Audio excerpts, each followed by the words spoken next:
বন্যা ভয় নয়, ভাঙন আতঙ্কে আতঙ্কিত গোপালপুরবাসীরা। বর্ষার মরশুমে বেশ কয়েকদিন ধরেই গঙ্গা ফুলে ফেপে উঠেছে। মুহূর্তের মধ্যে জমি গঙ্গা বক্ষে তলিয়ে যাচ্ছে। মালদার মানিকচকের ভূতনি এলাকায় কোশি ফুলহরের তাণ্ডব শেষ হতে না হতেই গঙ্গা নিজের ভাঙন লীলা দেখাচ্ছে গোপালপুরবাসীদের। গোপালপুর অঞ্চলের কামালতিপুর, ঈশ্বরটোলা, সহবরটোলা, উত্তর ও দক্ষিণ হুকুমতটোলায় দিবানিশি ভাঙন হচ্ছে।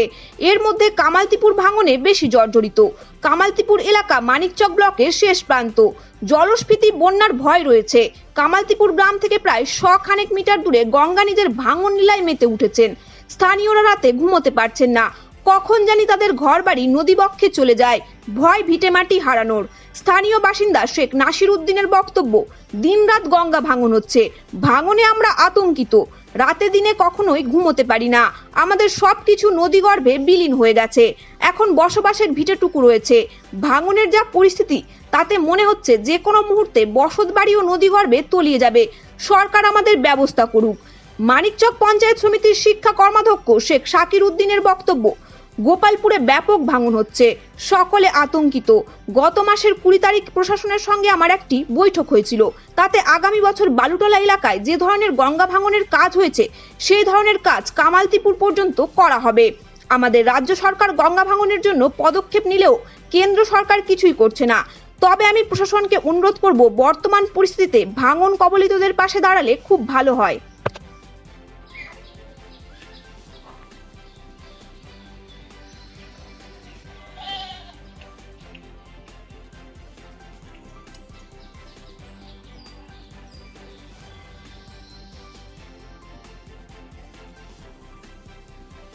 আমাদের যা অবস্থা আছে এখন কামালতিপুর, বিশেষ করে আমরা গঙ্গা ভাঙন দেখে আমাদের প্রচণ্ড ভয় হচ্ছে।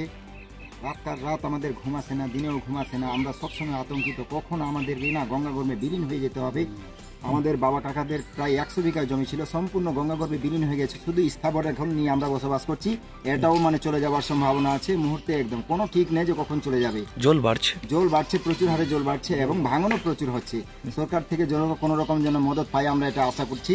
বন্যার ভয় আছে আপনাদের? প্রচন্ড ভয় আছে। আমরা কিনা দিন রাত আমরা কোনো সময় ঘুমাবার পাচ্ছি না। মনে হচ্ছে কি এই জল বাড়া থেকে আমাদের প্রচন্ড আতঙ্কে মরছি আমরা।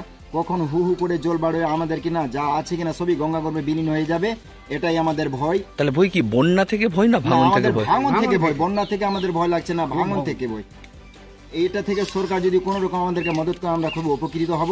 এখান থেকে আমাদেরকে যদি কোনো রকম শিফট করা হয় তাতেও আমরা উপকৃত হব। কতজন বাস করেন কামালতিপুর এলাকায়? 400টি পরিবার রয়েছে। 400টি পরিবার প্রচুর আতঙ্কে আছে। এটা সবসময় আমাদের আতঙ্ক। আচ্ছা, জল বাড়ছে, কাটছে? জল বাড়ছে, প্রচুর ভাঙন হচ্ছে। আপনাদের বসবাস থেকে কত দূরে আছে? একদম ডিস্টেন্স মাত্র 100 মিটারও নয়, মাত্র 50 মিটারে আমরা এখন পাশাপাশি রয়েছি। কখন কোন মুহূর্তে ভেঙে পড়বে তাতে আমরা প্রচন্ড আতঙ্কিত। আচ্ছা, আপনার নাম বলবেন? আমার নাম মোহাম্মদ নাসির উদ্দিন। আচ্ছা, স্থানীয় বাসিন্দা? স্থানীয় বাসিন্দা। বাঁধ তো কই কাটবে, বাঁধ কেটে যাবে? হ্যাঁ। আচ্ছা, আর লোডদি কামালতিপুরে পানি জল ঢুকে গিয়েছে, ঢুকতে পারছে। আচ্ছা, মানে কিছু হলে গ্রামে ঢুকে যেতে পারে জল বাড়লে? হ্যাঁ, ঠিক পৌঁছে যাবে তো। ভয় লাগছে আমাকে, সবাইকে ভয় লাগছে, এটা আমাকে লাগছে না, সবাইকে লাগছে বাবা। নদী কি ভাঙছে? হ্যাঁ, ভাঙছে তো, কাটছে নদী? হ্যাঁ কাটছে তো। এত নদীর কিনারে আসছে বানের কাছে, কোন দিন ভাঙলে কি ভাঙলো, একটু তো বেশি দূর না, 2 হাত আছে, 2 হাত মরতে আছে বাঁধ থেকে। হ্যাঁ, বাঁধ থেকে তারপরে ভেঙে যেতে পারে। হ্যাঁ। আচ্ছা, বলছি কি মনে করছেন কি এই নদীর জল গ্রামেও যেতে পারে? হ্যাঁ, যাইতে পারবে, চলে যাবে? হ্যাঁ, চলে যাবে। জল কি বাড়ছে? বাড়ছে তো, জল তো নাই বাড়ছে তো, আছে কেন? আচ্ছা, কি চাইছেন আপনারা? আমরা চাইছা কি নদী যদি বাহিনা দেয় তো আমার ভালো থাকবো। আর বাচ্চা কাচ্চা লিয়া কোনঠে যাবো কোনঠে না যাবো কইতে পারবো না, এটা সহ্য করো তোমরা। ঘুম আসছে? হ্যাঁ, ঘুম আসছে না। কেন? চকচকে নিন টুটছে কি নিশনি বসা যায়। আচ্ছা, এইরকম আছে। আচ্ছা, এখনো ভাঙছে নদী? ভাঙছে তো, নদী তো ভাঙছে। কি নাম আপনার?